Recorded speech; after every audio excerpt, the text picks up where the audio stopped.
17 de diciembre de 1944. Bosque de las Ardenas, Bélgica.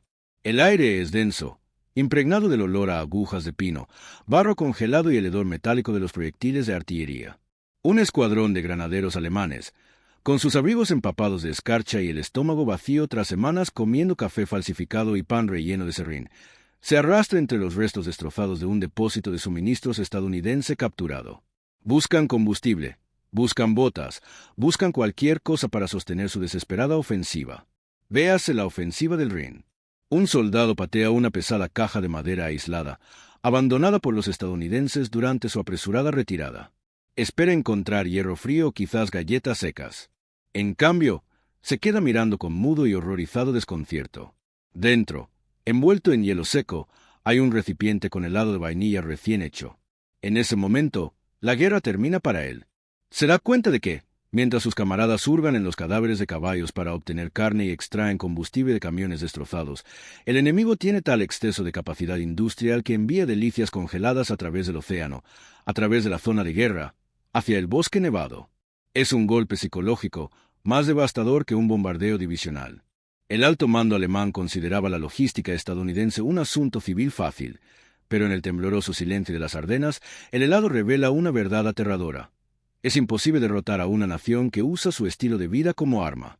La situación estratégica de 1940 y 1941 se definía con una sola y aterradora palabra: Blitzkrieg.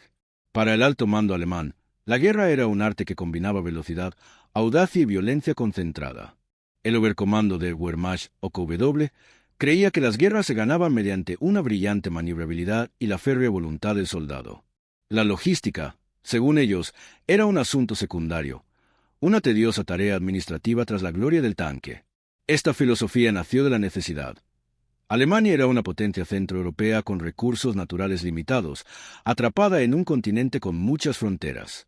No podían permitirse una guerra de desgaste prolongada, así que construyeron un ejército diseñado para una victoria rápida, quebrantando la compostura del enemigo antes de que surgieran problemas de suministro. Cuando Estados Unidos entró en conflicto en diciembre de 1941, generales alemanes como Wilhelm Keitel y Hermann Göring veían al ejército estadounidense con una mezcla de desdén y curiosidad. Veían un país sumido en la Gran Depresión, con un pequeño ejército permanente y una población que consideraban de voluntad débil debido a las comodidades del consumismo y los lujos de la era del jazz. Para la élite con educación prusiana, los estadounidenses eran vaqueros y vendedores, personas que entendían el lucro de la producción en cadena, pero carecían del espíritu guerrero necesario para la lucha existencial en el escenario europeo. Creían que, incluso si Estados Unidos pudiera fabricar armas, nunca sería capaz de transportarlas a través de los 5.000 kilómetros del océano Atlántico infestado de submarinos ni de mantener una fuerza lista para el combate en el campo de batalla contra los veteranos curtidos en la batalla del Frente Oriental. Sin embargo, este fue un error catastrófico de cálculo respecto a en que se había convertido la guerra moderna. Mientras Alemania se centraba en la superioridad táctica del tanque Tiger o del caza Messerschmitt, Estados Unidos abordó la guerra como el mayor proyecto de ingeniería del mundo. El arsenal de la democracia era más que un simple eslogan político, era una movilización total del corazón industrial estadounidense. En Detroit, Willow Run y los astilleros de California, la lógica de la cadena de montaje se aplicó a las máquinas de matar. El objetivo no era simplemente producir las mejores armas, sino producir más que cualquier otra cosa, y crear un sistema que pudiera entregar comidas calientes, uniformes limpios e incluso artículos de lujo a los soldados del otro lado del planeta. Para 1942 a 1943, la brecha había comenzado a ampliarse hasta un punto incomprensible para los planificadores alemanes. El sistema logístico alemán seguía siendo terriblemente primitivo, dependiendo de más de 2 millones de caballos para transportar suministros y artillería a través de vastas distancias por Rusia y Europa. En contraste, las Fuerzas Armadas estadounidenses se estaban convirtiendo en la fuerza más mecanizada de la historia de la humanidad. Los comerciantes del Medio Oeste construían una columna vertebral logística de acero y caucho, preparando una oleada de recursos materiales que finalmente se estrellaría contra el muro atlántico. Los generales alemanes esperaban una batalla de voluntades, los estadounidenses se preparaban para una batalla de toneladas. A principios de 1944, el milagro logístico estadounidense dejó de ser una amenaza teórica. Se había convertido en una realidad física, ligada a la costa francesa. El alto mando alemán, Aún aferrado a la creencia de que una invasión solo podía tener éxito a través de un puerto importante, observó con asombro cómo los estadounidenses eludían por completo este requisito. En los días posteriores al desembarco, los aliados transportaron 2 enormes puertos Mulberry prefabricados a través del Canal de la Mancha. No eran simples muelles, sino ciudades artificiales de hormigón y acero, capaces de descargar 7.000 toneladas de equipo y suministros diariamente. Los alemanes dedicaron años a fortificar Cherburgo y Le Havre, solo para descubrir que los estadounidenses habían traído consigo sus propios puertos. A medida que los ejércitos aliados se dispersaban en el desierto de Normandía, la misión pasó de descargar suministros a transportarlos a velocidad de tanque. Así nació el Expreso Rojo. Reconociendo que la red ferroviaria francesa había sido devastada por los bombardeos aliados, el ejército estadounidense creó una enorme autopista de mercancías de un solo sentido. En su apogeo, casi 6.000 camiones, en su mayoría conducidos por soldados afroamericanos que trabajaban sin descanso, recorrieron la campiña francesa, transportando desde combustible de aviación de alto octanaje hasta plasma sanguíneo y correo. Para un oficial alemán, cuyas líneas de suministro eran constantemente atacadas por los maquis y diezmadas por la falta de transporte motorizado, la visión de un río interminable e implacable de camiones GMC de Usandalf era un presagio de fatalidad. La filosofía estadounidense de superioridad logística caló hondo en los bolsillos de cada soldado estadounidense. Si bien los alemanes a menudo se veían obligados a sobrevivir gracias a la abundancia de la naturaleza, buscando patatas en territorio ocupado, contaban con el apoyo del Cuerpo de Intendencia, un gigante burocrático dedicado a la ciencia de los alimentos.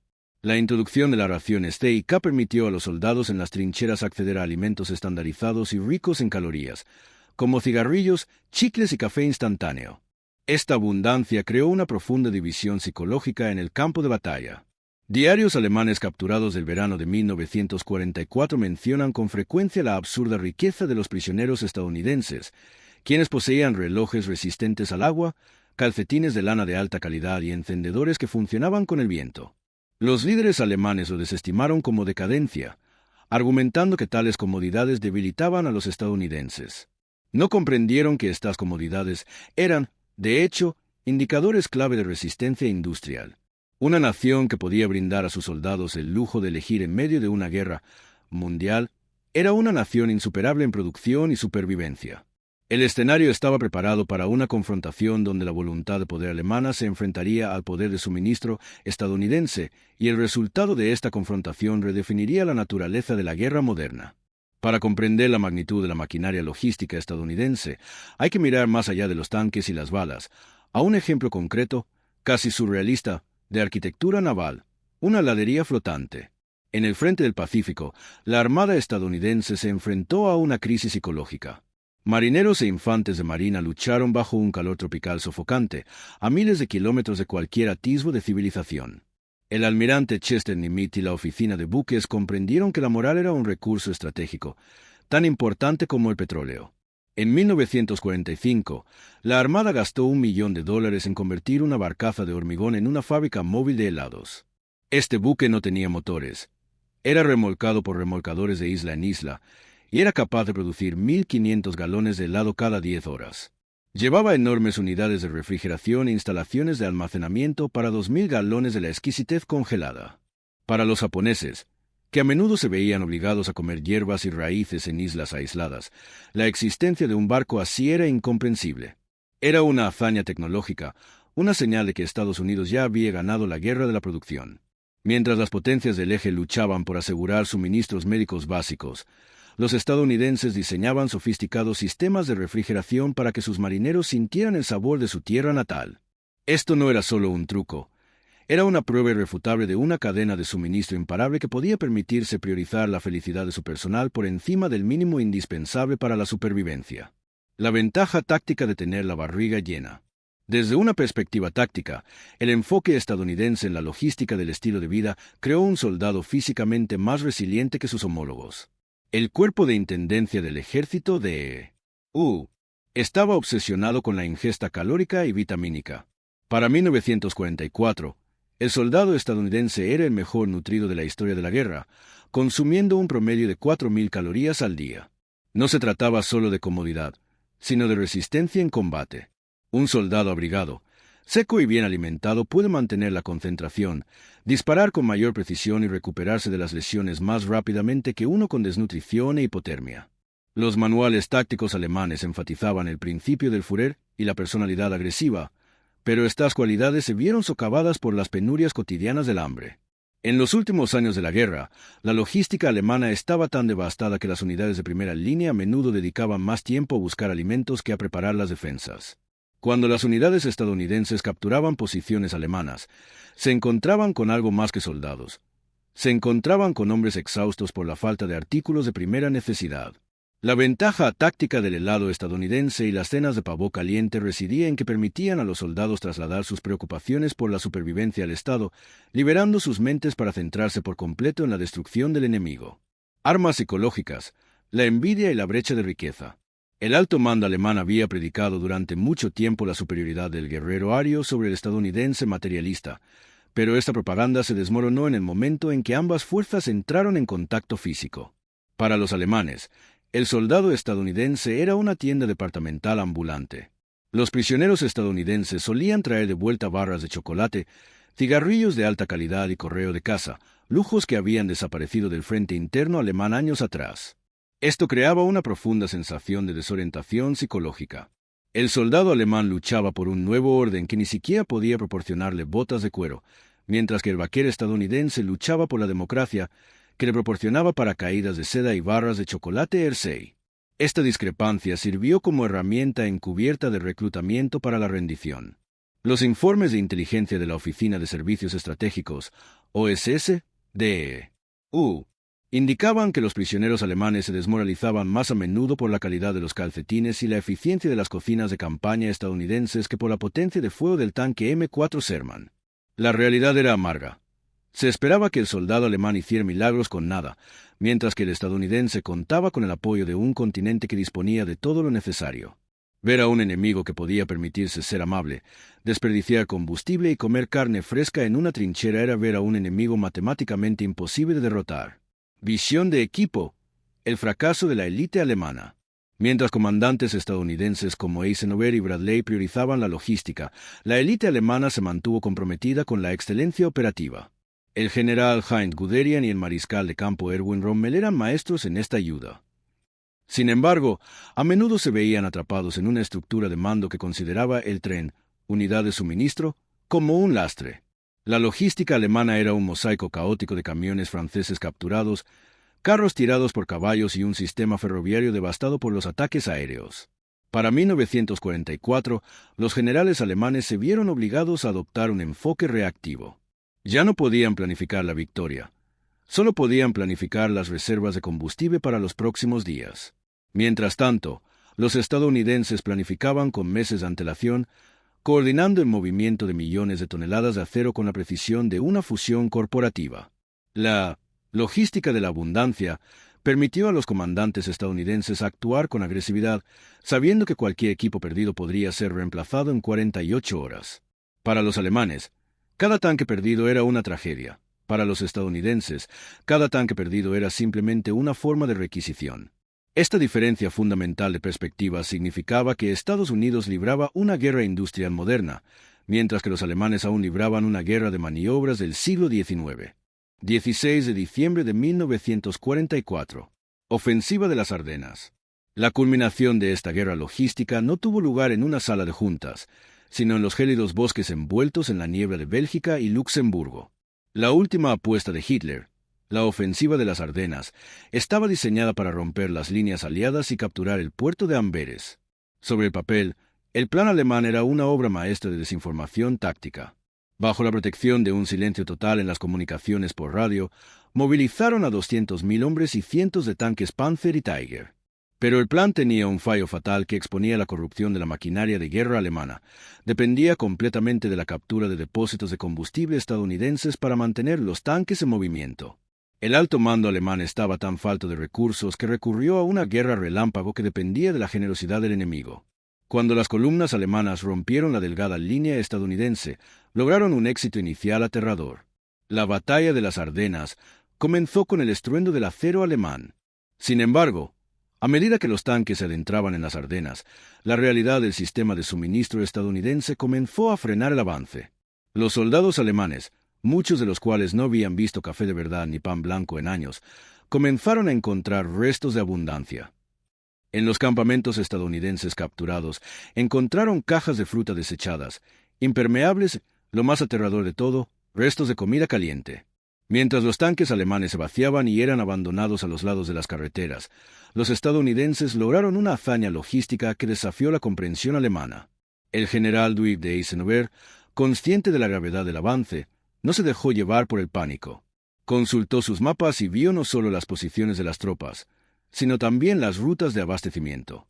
Ordenó un movimiento masivo de la maquinaria de guerra estadounidense. En el transcurso de 3 días, a pesar de una tormenta de nieve que paralizó todo el poder aéreo, el ejército estadounidense desplegó 250.000 hombres y 50.000 vehículos en la trayectoria del avance alemán. Esto no fue solo un triunfo del espíritu guerrero, fue un triunfo del motor de combustión interna y la gestión organizada de toneladas. Los estadounidenses movilizaron más hombres en 72 horas que los alemanes en todo un mes de preparación para la ofensiva. Los generales alemanes, al ver cómo se vaciaban sus tanques de combustible, comprendieron que no solo luchaban contra un ejército, sino contra una cadena de montaje. El verdadero punto de inflexión psicológico de la ofensiva de las Ardenas se produjo durante el asedio de Bastoña. Cuando el quinto ejército panzer alemán rodeó la 101ª División aerotransportada, los comandantes alemanes asumieron que el aislamiento provocaría hambruna y capitulación inmediatas. Evaluaron al enemigo con sus propios criterios, sabiendo que una unidad alemana aislada del mundo exterior durante 4 días se quedaría sin municiones ni provisiones. Pero el sistema logístico estadounidense no reconocía el concepto de aislamiento. El 23 de diciembre, el cielo se despejó y la Fuerza Aérea estadounidense lanzó una de las mayores operaciones de reabastecimiento aéreo de la historia. Cientos de aviones de transporte C-47 llenaron el cielo, lanzando miles de paquetes paracaidistas. Los soldados alemanes observaban desde los árboles como una verdadera lluvia de suministros caía sobre los estadounidenses. No se trataba solo de municiones y suministros médicos. Estos paquetes contenían los lujos de una superpotencia: miles de kilos de pavo asado, pasteles de frutas y los ingredientes para una legendaria cena navideña. Mientras los alemanes temblaban en su trinchera, masticando un trozo de pan negro duro, su homólogo estadounidense, aunque rodeado, disfrutaba de una comida que habría sido un verdadero festín en Berlín. Los comandantes alemanes, incluido el general Hasso von Manteuffel, comenzaron a recibir informes extremadamente alarmantes del frente. Sus oficiales de inteligencia encontraban basura estadounidense que hablaba por sí sola: envoltorios de caramelos tirados, paquetes de cigarrillos Lucky Strike vacíos y los mencionados envases de helado. Fue un momento de shock logístico. El alto mando alemán se dio cuenta de la eficacia del ejército estadounidense, que incluso cuando una división se encontraba completamente rodeada en el desierto nevado, la cadena de suministro permanecía intacta. Los estadounidenses ocuparon Bastogne no solo por su valentía, sino por el poderío de su economía nacional. Para cuando el tercer ejército del general George S. Patton rompió el asedio, la ofensiva alemana se había derrumbado por su propio peso. Se quedaron sin combustible porque no pudieron capturar los depósitos estadounidenses, y no pudieron capturarlos porque los estadounidenses los defendieron con fiereza, respaldados por incontables refuerzos. La guerra relámpago alemana fue absorbida por la avalancha industrial estadounidense. La guerra de maniobras había terminado, la guerra por los depósitos estaba ganada. Cuando el humo se disipó sobre las Ardenas en enero de 1945, el ejército alemán no solo estaba derrotado, sino completamente devastado. Habían perdido más de 600 tanques y 1.000 aviones, recursos que el Tercer Reich simplemente no podía reemplazar. En contraste, Estados Unidos veía sus pérdidas a través del prisma de los calendarios de producción. Cada tanque Sherman perdido era reemplazado por 2 nuevos en cuestión de semanas. Cada galón de combustible consumido se reponía a través de un oleoducto que ahora se extendía desde los puertos franceses hasta el Rin. El alto mando alemán finalmente comprendió que su descuido de la logística estadounidense había sido un error estratégico fatal. La guerra ya no era una cuestión de quién tenía los mejores soldados, sino de quién tenía la mayor productividad fabril. El impacto psicológico en los prisioneros alemanes fue profundo. Miles de alemanes que se rindieron durante la retirada pasaron por campos de prisioneros de guerra estadounidenses, y lo que encontraron allí fue un golpe definitivo y demoledor para su ideología. No se encontraron con el hambre que habían presenciado en el frente oriental, sino con el estándar estadounidense. Los prisioneros fueron alimentados con pan blanco, carne de verdad y chocolate. Muchos soldados alemanes informaron que la comida que recibieron fue mejor que la que habían recibido como combatientes de primera línea durante los últimos 3 años. La constatación de que su enemigo podía permitirse alimentar a los prisioneros mejor que Alemania a sus héroes condujo a un colapso total de la fe en la causa nazi. Para la primavera de 1945, la logística de la abundancia había transformado la invasión de Alemania en una marcha motorizada. El ejército estadounidense operaba ahora a una escala similar a la de una vasta corporación móvil. Construían puentes en cuestión de horas, tendían miles de kilómetros de líneas telefónicas y mantenían una flota de cientos de miles de vehículos con una red global de repuestos.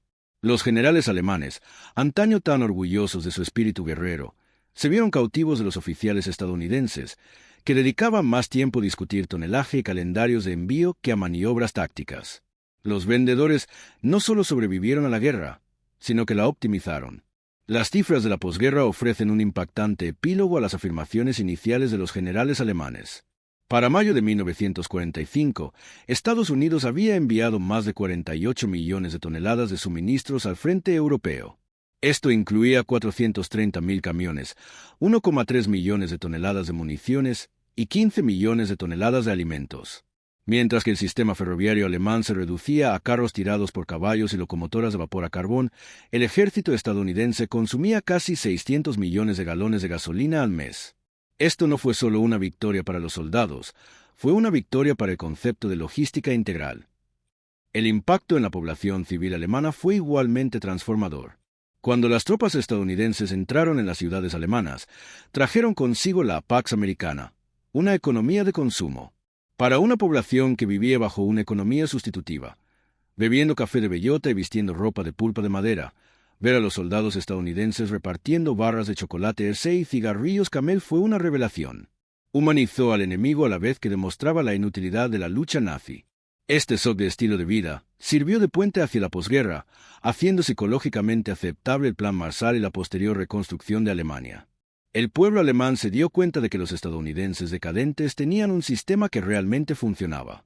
En los informes finales escritos por los oficiales alemanes capturados para la división histórica del ejército de los EU, surgió un tema común: la batalla material o la guerra por los recursos materiales. El general Alfred Holl, durante su juicio en Nuremberg, reconoció que el alto mando alemán no comprendió en absoluto la importancia del milagro manufacturero estadounidense. Consideraban la guerra como una serie de batallas, mientras que los estadounidenses la veían como un problema de distribución global. Los estadounidenses blandos demostraron que, en el siglo XX, la mayor virtud militar no era la valentía individual, sino la fiabilidad de las líneas de suministro. El helado encontrado en las Ardenas no era un signo de debilidad, era la señal definitiva y congelada del fin del Tercer Reich. La historia de la Segunda Guerra Mundial se narra a menudo desde la perspectiva de la valentía personal, el genio de los comandantes y el rugido de las armas. Recordamos los nombres de los generales y los mapas de los avances, pero bajo la superficie de las grandes maniobras se escondía una lucha más profunda, una lucha de sistemas. El alto mando alemán, anclado en una mentalidad anticuada, consideraba la guerra una prueba del alma nacional. No comprendieron que, en la era industrial, la guerra se convirtió en una prueba de poder nacional. El helado fresco encontrado en las trincheras heladas de las Ardenas sigue siendo uno de los símbolos más conmovedores de este periodo de transición. Fue el gesto demostrativo definitivo de una superpotencia. Demostró que Estados Unidos no solo tenía la voluntad de luchar, sino también la capacidad de nutrir el espíritu humano de sus soldados. Mientras que las potencias del eje consideraban a su gente como combustible para sus máquinas, la maquinaria estadounidense estaba diseñada para servir al hombre.